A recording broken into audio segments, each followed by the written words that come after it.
আজকে বানাবো রসালো জিলেপি।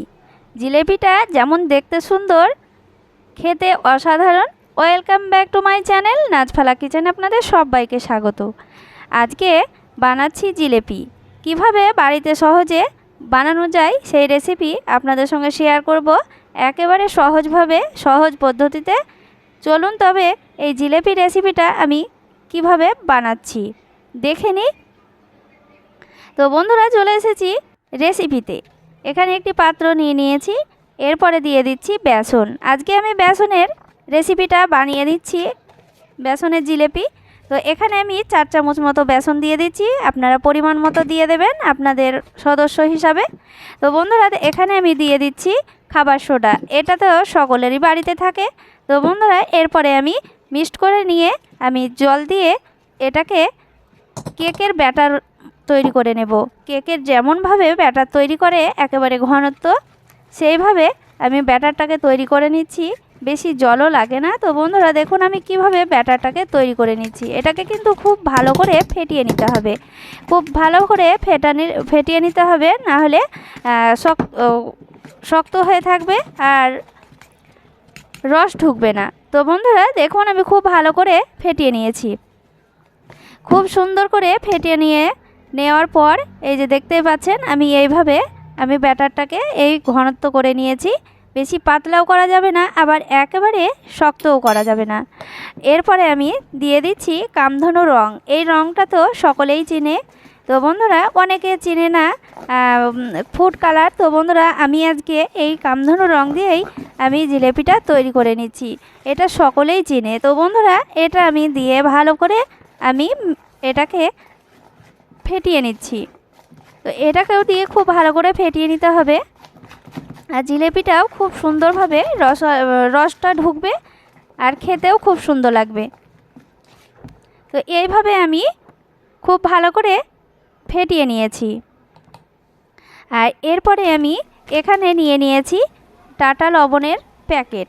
এই লবণের প্যাকেট তো সকলের ঘরে থাকে। তো বন্ধুরা লবণের প্যাকেটে দিয়েই আজকে আমি জিলেপিটা তৈরি করে নেব। তো চলে এসেছি এই যে দেখুন রান্নায়। তো এখানে গরম করে নিয়েছি তেলটাকে, আর এখানে লবণের প্যাকেটে আমি ব্যাটারটাকে নিয়ে নিয়েছি। নিয়ে আমি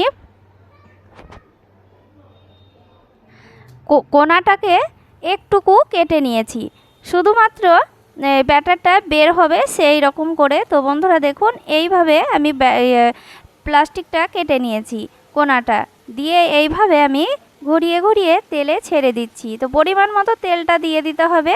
তো দেখুন জিলেপিগুলো কতটা সুন্দরভাবে পড়ছে, তো দেখুন কতটা সুন্দর লাগছে দেখতে, দেওয়া মাত্রই তেলে ভেসে উঠবে। তো এরপরে দেওয়ার পর আমি 1 মিনিট পর উল্টে দিচ্ছি, আর কালারটাও খুব সুন্দর আসবে আর বেশিক্ষণও লাগে না ভাজতে। তো দেখতেই পাচ্ছেন বন্ধুরা পুরোপুরি কালার চলে এসেছে। তো এরপরে আমি তুলে নিচ্ছি। তো দেখতেই পাচ্ছেন বন্ধুরা কতটা সহজে জিলেপি তৈরি হয়ে যাচ্ছে। জিলেপিগুলোকে তুলে নিয়ে আমি রসে ঢেলে দেব। এখানে শিরাটা আমি তৈরি করে নিয়েছি। তো এই শিরাটা সকলেই তৈরি করতে জানে। তো বন্ধুরা এই শিরাটা ঘন শিরা হবে। তো বন্ধুরা দেখুন আমি কড়াই থেকে তুলে নিয়ে আমি শিরাতে ঢেলে দিচ্ছি। শিরাতে এইভাবে লাগিয়ে নিয়ে এটাও আমি লাগিয়ে নিয়ে তুলে নেব। আর এটা বেশিক্ষণ আমি রসে ডুবিয়ে রাখবো না, রাখলে পরে এটা শক্তও হবে না, একেবারে নরম হয়ে যাবে বেশিক্ষণ রাখলে। তো বন্ধুরা দেওয়া মাত্রই কিছুক্ষণ নাড়াচাড়া করে নিয়ে আমি প্লেটে তুলে নেব। তো একইভাবে আমি আবারও তেলে আমি ছেড়ে দিচ্ছি। তো দেখুন এইভাবে নিয়ে একটু শক্ত করে ধরে এইভাবে চাপ দিলেই খুব সুন্দরভাবে ব্যাটারটা বের হয়ে যাবে। আর দেখতেও কিন্তু বন্ধুরা দারুণ লাগছে। তো এইভাবে আমি সবগুলোই জিলেপি তৈরি করে নেব।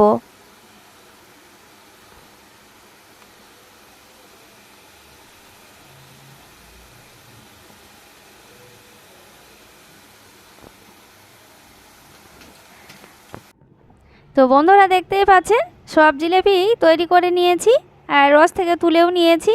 কতটা সহজভাবে রেডি হয়ে গেল জিলেপির রেসিপিটা দেখতে যেমন সুন্দর, খেতেও অসাধারণ। আর এর ইফতারের সময় খেতে কিন্তু বন্ধুরা দারুণ লাগে।